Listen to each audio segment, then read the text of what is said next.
Good morning and shalom.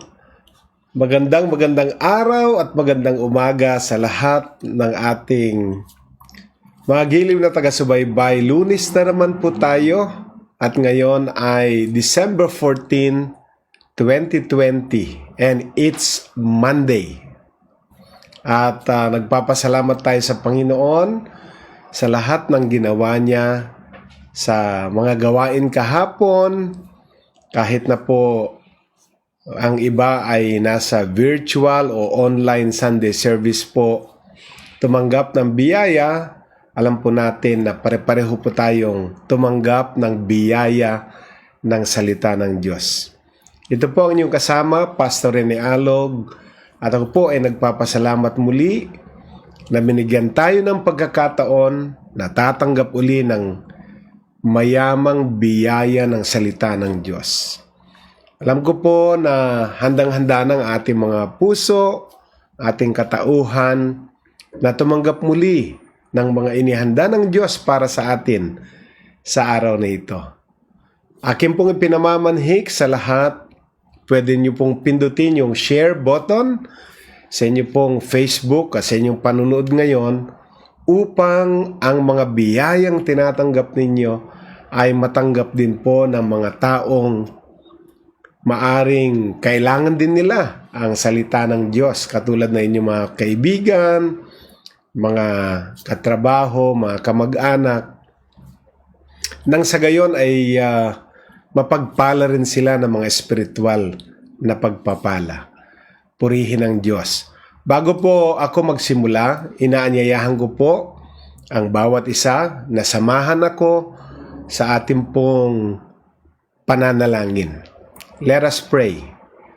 O our God in heaven, maraming salamat muli sa panibagong araw, araw ng punong-puno ng pag-asa, araw na punong-puno ng pagpapala, dahil alam namin na bibigyan mo kami ng bukas na kalangitan ngayon at mararanasan namin ang pagbuhos ng masaganang biyaya, biyaya ng kagalingan, biyaya ng kalakasan, biyaya ng probisyon, biyaya ng patnubay at kagalakan. Salamat po, pagpalain mo kaming lahat ngayon at gamitin mo ang iyong salita upang maging pagpapala sa amin lahat. Sa pangalan mo, Jesus, Amen and Amen. Purihin ang Diyos.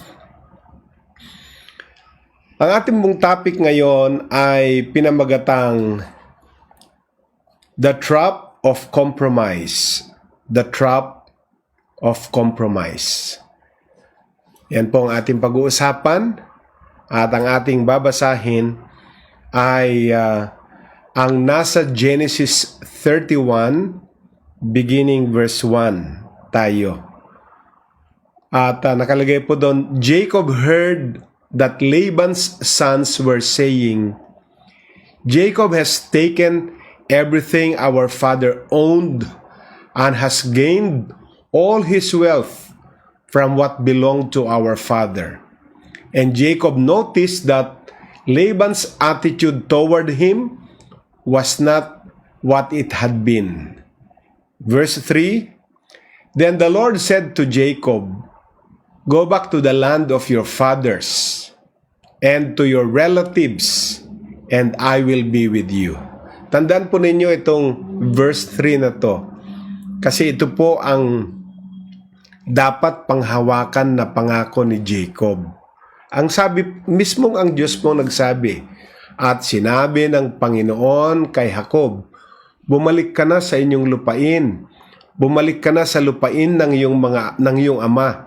Bumalik ka na sa lupain ng iyong mga relatives, ng iyong mga kamag-anak. At ako ay sasa iyo. Patandaan niyo po ang verse 3 na yan. So verse 4, So Jacob sent word to Rachel and Leah to come out to the fields where his flocks were. He said to them, I see that your father's attitude toward me is not what it was before, but the God of my father has been with me. You know that I've worked for your father with all my strength, yet your father has cheated me by changing my wages 10 times. However, God has not allowed him to harm me. If he said, the speckled ones will be your wages, then all the flocks gave birth to a speckled one. And if he said, the streaked ones will be your wages, then all the flocks bore streaked young. So God has taken away your father's livestock and has given them to me. Yan po, hanggang verse 9. Then verse 10, in breeding season, I once had a dream in which I looked up and saw the male goats mating with the flock were streaked, speckled, or spotted. The angel of God said to me in a dream, Jacob. I answered, here I am. And he said, look up and see that all male goats mating with the flock are streaked, speckled, or spotted, for I have seen all that Laban has been doing to you. Verse 13, I am the God of Bethel, where you anointed a pillar, and where you made a vow to me. Now, leave this land at once, and go back to your native land. So, kanina verse 3, at ipinapaalala ko po yung verse 3 kanina. Then the Lord said to Jacob, at sinabi ng Panginoon kay Jacob, bumalik ka na sa iyong lupain, lupain ng iyong ama, ng iyong mga ama, lupain ng iyong mga kamag-anak, at ako ay sasayo. Tapos sa verse 13, ang sabi uli ng Panginoon, now leave this land at once. Bilisan mo, malis ka na, and go back to your native land.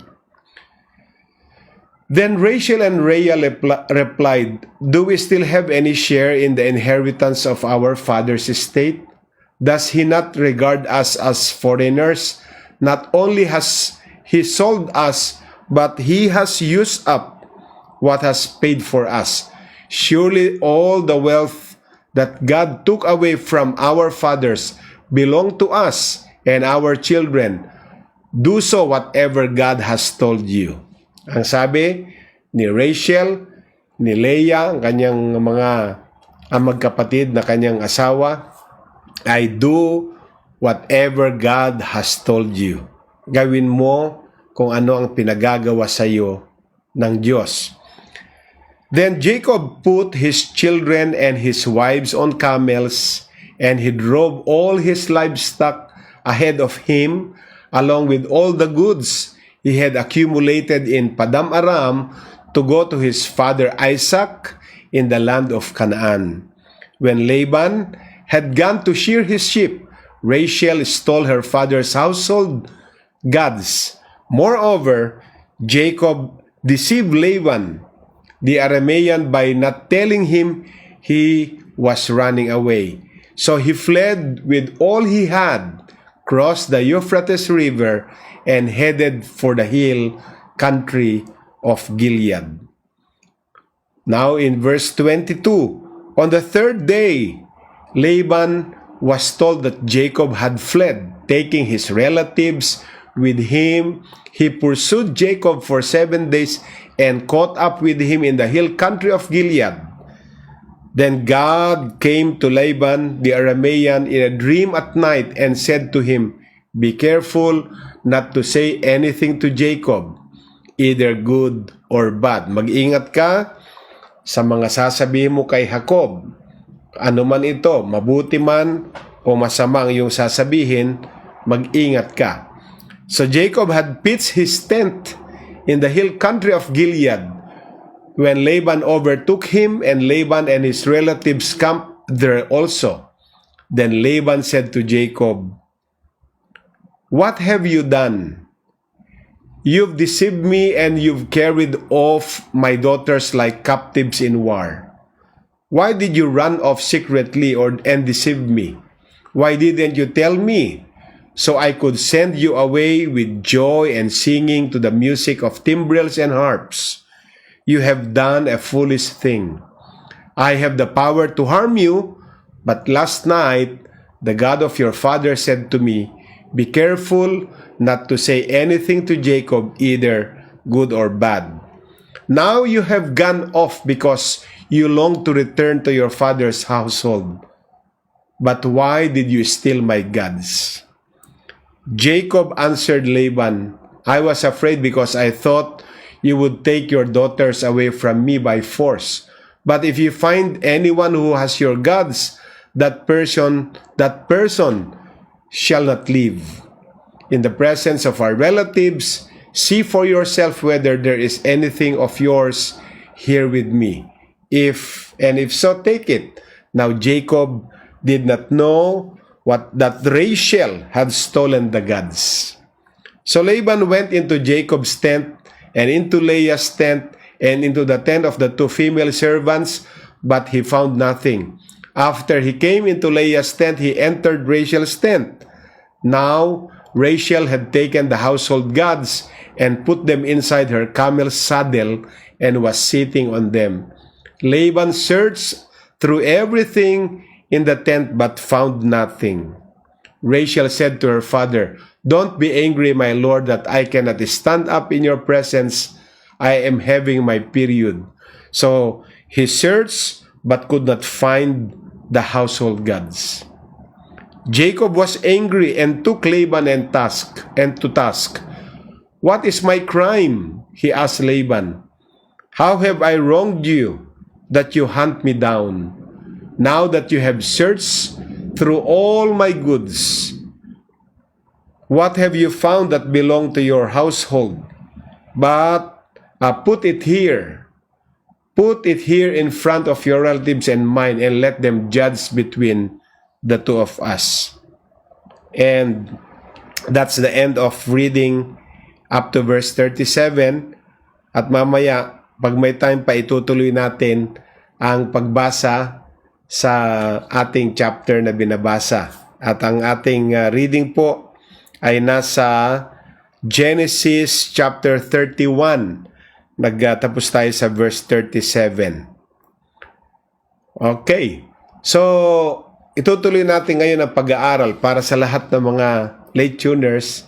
Ang ating pinag-usapan ay the trap of compromise. At binasa natin po ang isang mahabang pagbasa sa Book of Genesis. Tandaan po natin yung verse 3 kanina na sabi ko, ang Diyos mismo ang nag-utos sa kanya na bumalik na sa lupain ng kanyang ama, lupain ng kanyang mga kamag-anak. At sa verse 13, kinonfirm uli na dapat bumalik na siya sa lupain ng kanyang mga ama at mga relatives.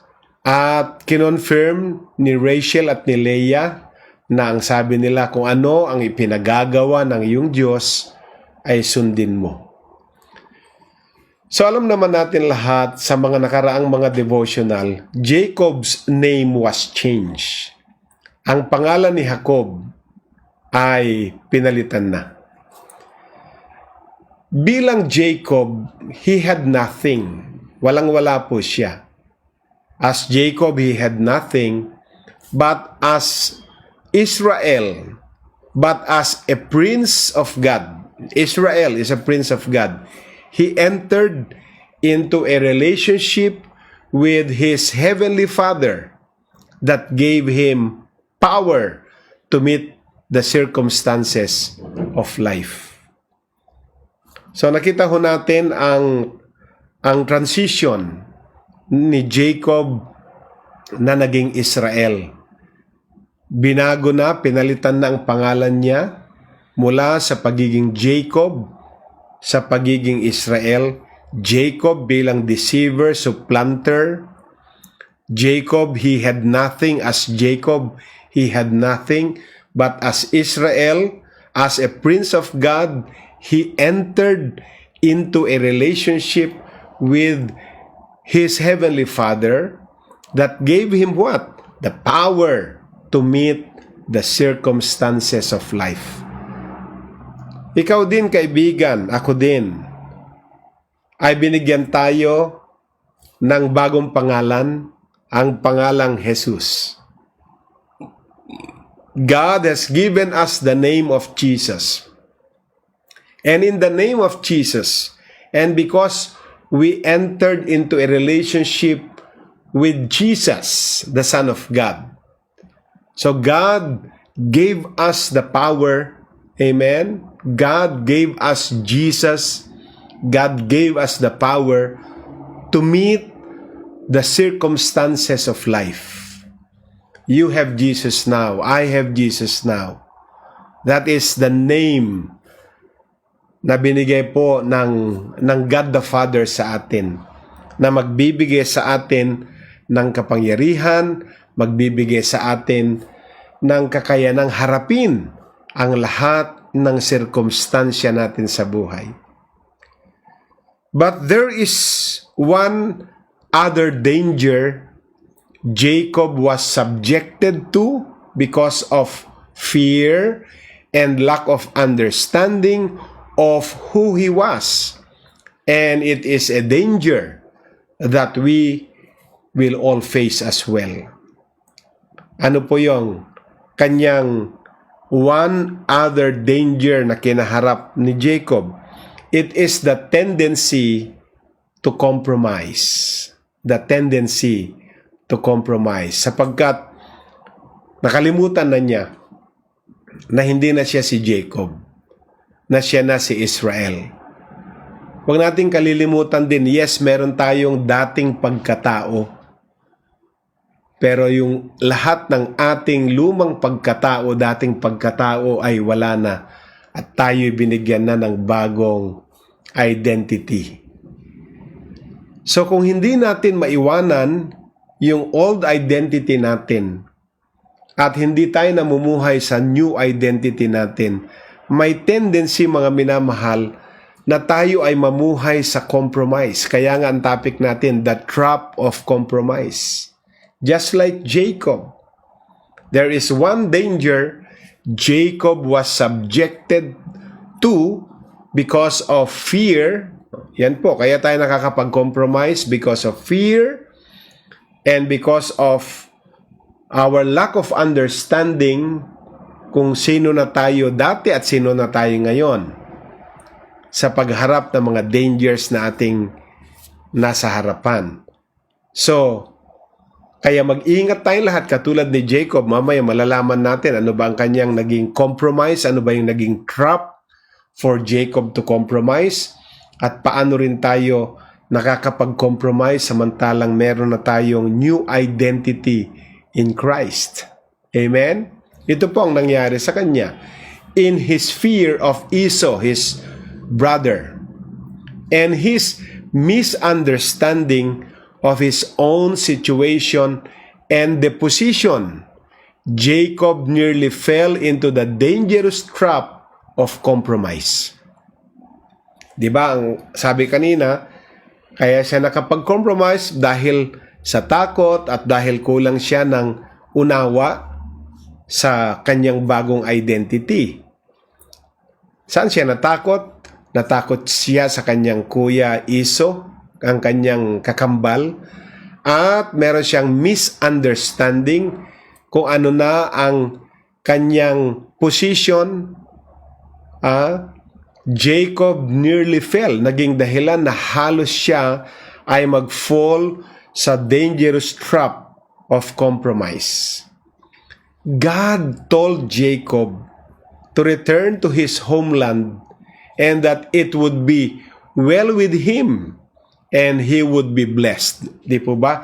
Kaya nga po kanina habang binabasa natin yung ating mahabang reading, ay pinaalala ko, tandaan nyo po ang verse 3, tandaan nyo po ang verse 13, tandaan nyo ang pronouncement ni Leah at ni Rachel. Consistent po along the way sa binasa natin. Nauna sa verse 3, verse 13, at yung sabi nung kanyang si Rachel at Leah na gawin mo kung anong pinagagawa ng Diyos. Now, binabalik po natin yung mga pinapaalala natin na yan. God told Jacob to return to his homeland and that it would be well with him and he would be blessed. Yan po ang promise. But the problem, mga kaibigan, sa sitwasyon, sa istorya, doubting that promise and continuing to act out of fear, Jacob laid out plans for compromising with the enemy. Dahil nagduda siya sa pangako. Amen?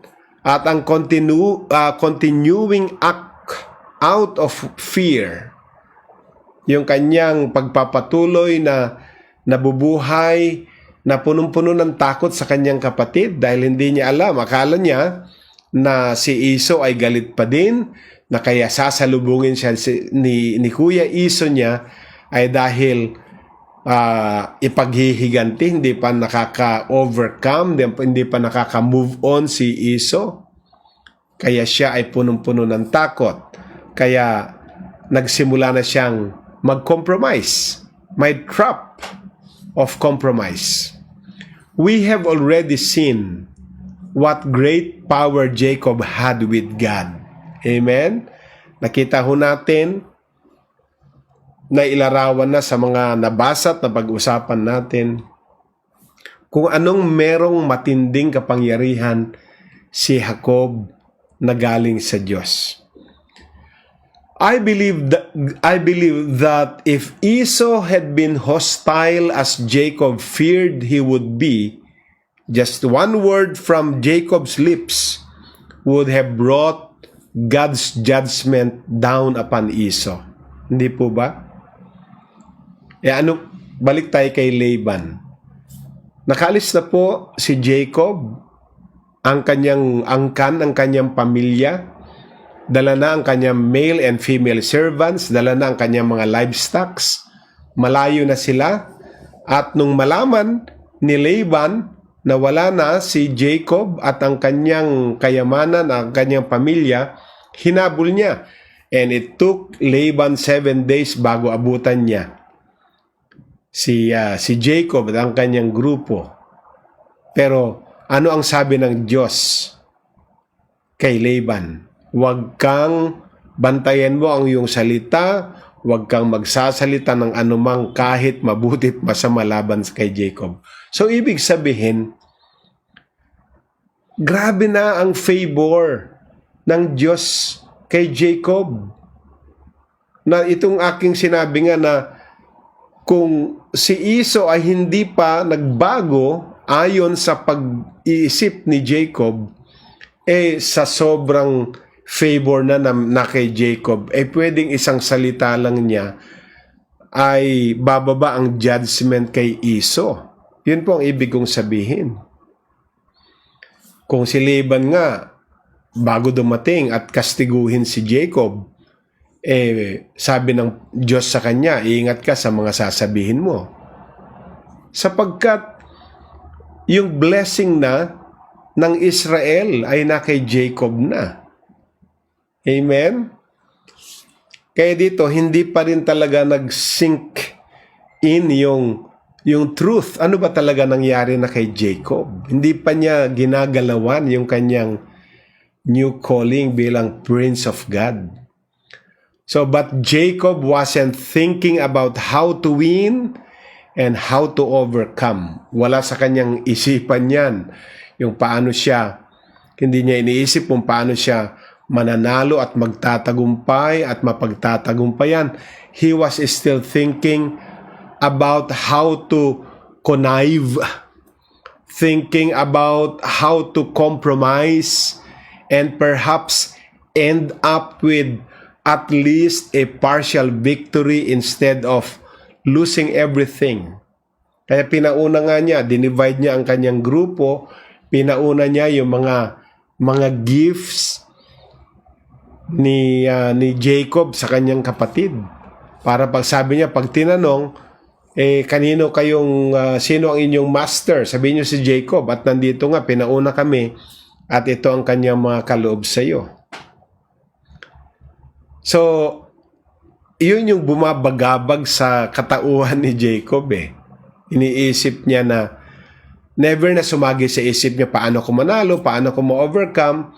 Iniisip niya pa rin paano mag-connive, anong strategy para makumbinsi niya si Iso na siya'y humihingi na ng reconciliation. He was still thinking about how to connive, compromise, and perhaps end up with at least a partial victory. Never siya nag-iisip ng complete victory, kundi partial victory instead of losing everything na meron siya. He planned to try to win Iso over with bribes and promises. Ang kanyang plano ay subuking mawin ang kalooban ng kanyang kapatid sa pamagitan ng pagbabribe, pagbibigay ng mga pangako at mga gifts sa kanyang kuya. And so mga kaibigan, the biggest temptation which you and I will face when we come up against problems in this life is to compromise. Nais nating mag-sink in sa system natin yung salita ko na yan. Ang pinakamalaking temptation na kinahaharap mo at ako sa tuwing may dadating na mga problemang laban sa atin sa buhay na ito ay yung mag-compromise tayo. The temptation to compromise is often very strong and it comes in many ways. Amen. Totoo po yan. Yung tukso ng pagkokompromiso ay dumarating sa atin na napakalakas sa napakaraming kaparaanan. A church may want to win a city for God. They have the power to win the city, but what they do is to let down the standards, to let down the compromise, and to try to get the people of the city into the church that way. Yan po, ang kinukwento ko ngayon ay ano yung pwedeng compromise na ginagawa ng body of Christ ngayon. Maraming mga gawain na gusto nating makawin ng isang syudad, bayan, bansa para sa Panginoon. And we have the power to win the city. Tama po ba? We have the power to win a town, municipality, a nation, a city.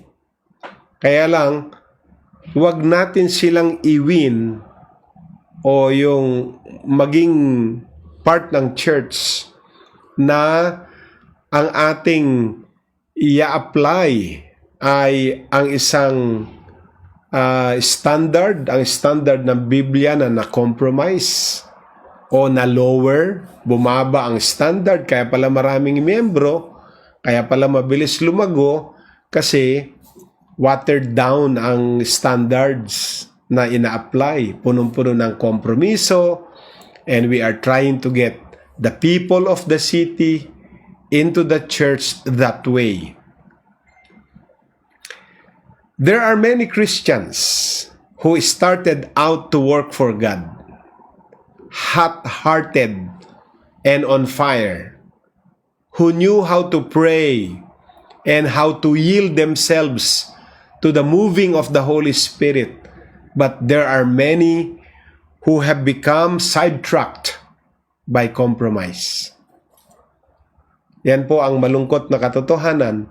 Maraming Kristiyano na nagsimulang maglingkod sa Diyos, napakainit sa Diyos, nag-aapoy ang kanilang paglilingkod sa Diyos, marunong silang manalangin, marunong silang mag-surrender sa mga moving ng Holy Spirit, but there are many who have become sidetracked by compromise. Kung merong ganong klase, hindi naman lahat ng mga churches ay compromising churches, pero yung nga sinasabi ko, maraming churches naman na on fire, hot-hearted and on fire. They know how to pray and how to yield to the moving of the Holy Spirit, pero madami din ang mga gawain na nasa sidetracked dahil punong-puno ng compromise. Nag-start sa spirit, nag-end sa flesh. Nag-start na ang gustong ma-accomplish ay ang kalooban ng Diyos, pero along the way ay dumaming compromises, nawala, na sidetracked, na defocus, nawala sa kanyang dapat hataking landas o calling. Kaya po mga kaibigan, tandaan po natin, si Lord po bibigyan tayo ng victory, bibigyan tayo ng success. Isang tabi natin ang anumang compromise. Hindi po pwedeng may konting compromise, pwede na yan. Maintindihan ni Lord yan. Hindi po. Kailangan maging straight tayo kay Lord. Pangako niya yan, ibe-bless tayo. Upon this rock, I will build my church, and the gates of Hades and the gates of hell shall not prevail against it. Matthew 16:18. Binigyan tayo ng kapangyarihan. Amen? Huwag tayo mag-compromise. Meron po laging trap na mag-compromise tayo, pero tayo ay mga anak ng Diyos. Alam natin kung anong tama, alam natin kung anong totoo, alam natin kung anong dapat gawin, alam natin ang standard ng Biblia. Doon po tayo mag-stay sa standard po ng Bible. Amen? Praise God. Hallelujah. And so this time, ito po ang ating declaration. Sabihin natin, I will not compromise. I will not listen to the unwise counsel of those around me. I will not believe the lies of the enemy. Amen. One more time. I will not compromise. I will not listen to the unwise counsel of those around me. I will not believe the lies of the enemy. Amen and amen. Purihin ang Diyos na buhay. Yan po ang declaration natin. Lalo na po sa mga panahon na marami tayong kinahaharap, marami pong mga pagsubok, maraming mga problema, at nandyan ang trap to compromise, pero let us all stand in the promises of the Lord. Amen? Panghawakan natin ang mga pangako ng Diyos, panghawakan natin ang declaration ng Diyos. Kahit po nandyan ang temptation, nandyan ang trap to compromise, we will stand in the promises of God. Amen? And let us always use the standard of His Word. Praise the name of Jesus. Lord God in heaven, salamat po sa itinuro mo ngayon. Maasa kami na tutulungan mo kami sa panahon na china-challenge ang aming pagtayo sa katotohanan. Huwag mong hayaan na manghina kami at mawala kami at maisahan kami ng temptation to compromise. Give us always your grace to stand in the standards of your word, to hold on to all your promises. Huwag kami matakot, dapat maunawaan namin ang magkaroon kami ng understanding sa mga kung ano na kami ngayon bilang mga anak mo. I-bless mo po ang bawat isa, nawa naging pagpapala po ang sharing ko na ito sa pangalan mo Jesus. Amen and amen. Praise the name of Jesus. Today is Monday. Huwag kaliligtaan, 1:00 po ang ating Hope Hour at ang Hebrews Podcast mamayang 7:00 naman ng gabi. Ito po si Pastor Rene Alog, pansamantalang nagpapaalam po. God bless us all and Shalom.